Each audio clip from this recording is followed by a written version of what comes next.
Hello world, I am going to show you the wort chiller that I made today, and I made it for a total of $35, $36, $37, like $39, 40 bucks roughly, and here it is, the wort chiller. And here's my receipts, and I paid $4.15 for some vinyl tubing, 10 feet of it, split into two, so there's two 5-foot sections here. And I've got a hose adapter, which is this little silver thing, which I'm going to pull off here and show you how that works. This thing comes off like this. You may have a male or a female threaded hose, and ours in this case is male threaded, and so I bought the right piece for that, and that screws on there like that. And while you're doing this, keep in mind that this is really sharp, so if you try and take it off, you might end up cutting your hand in a few places like I did. Don't do that. It's a bad idea. So anyway, keep that in mind as you're trying. And what I did really, I tried to screw it off like that, and I cut my hand because it's sharp. So bad news. So anyway, that's on there. So here's the wort chiller. I'm going to go back to the price list real quick. My copper coil is 3/8 inch copper coil. 20 feet of it was plenty to get a nice coil. I wrapped it around a existing pot that I had just to get the coils, and then tried to weld it together, but the welds just wouldn't hold very well, so it ends up being just kind of loosey-goosey, which works okay.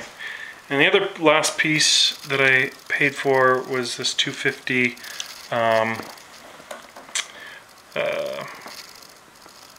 hose adapter at the end here. So, like I said, like 40 bucks. I already had a couple of these things. These will cost you 85 cents at Home Depot.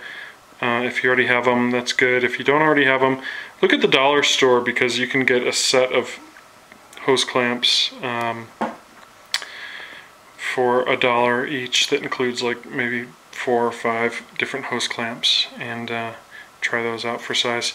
So here's my wort chiller, and it fits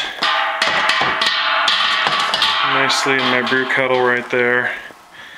And if you hook up one side here to your hose,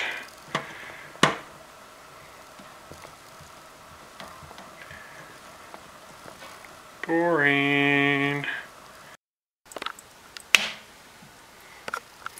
Alright, this took me a little bit to get lined up because the vinyl fitting here didn't want to go on there so well, so it took a little bit of fiddling to get the vinyl together. The alternative was a brass piece that cost $7 versus this piece, which cost $2, and the payoff, I guess, is that it's easier to connect a brass fitting to a metal fitting versus a vinyl fitting. So anyway, take that as it is. So here we go. We're going to turn this on, and in goes the water and out goes the water through the wort chiller. And you have to make sure your fitting's real tight, or else you're going to leak water into your wort, which you don't want to do, because obviously you don't want to contaminate anything after you're starting to chill it. But right now we're pretty good, and got cold water going in, and if you feel the coils, they're nice and cold. We've got the good cold Fort Collins water running through there, and comes out the other side. And one suggestion that I've seen on the internet was to take your output water and like put it in a put it in a bucket or something, you can capture the water and water your garden or fill up your laundry machine or whatever you want to do with that water. Fill up the dog bowl, something like that. But essentially that's it, and you've got a little room to work with here. You know, I can move this away. My stove's over here, so it's not going to reach over to the stove, but it's going to, you know, be far enough where I can, you know, take my pot and lift it off and, you know, maybe throw it on some hot pads because it's going to be hot at the time.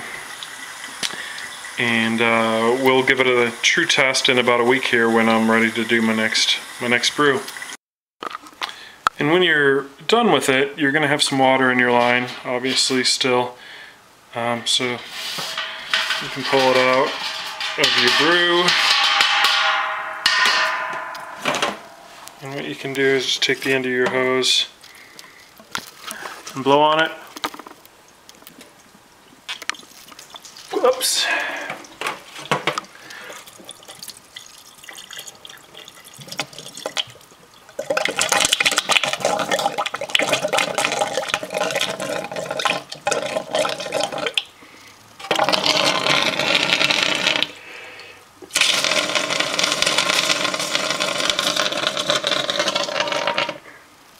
You can kind of clean it out that way so you don't have too much water left over. That's the story. So for a total of about 40 bucks, you can make a wort chiller.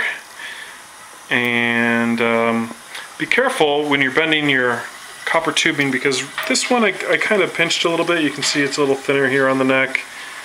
The other one's okay. That's a nice gentle curve, but be careful or else you'll end up with kinks like that. But as you can see, it flows pretty well, and that's the story. So moral of the story, make your own wort chiller, be cheap, save money. Amen.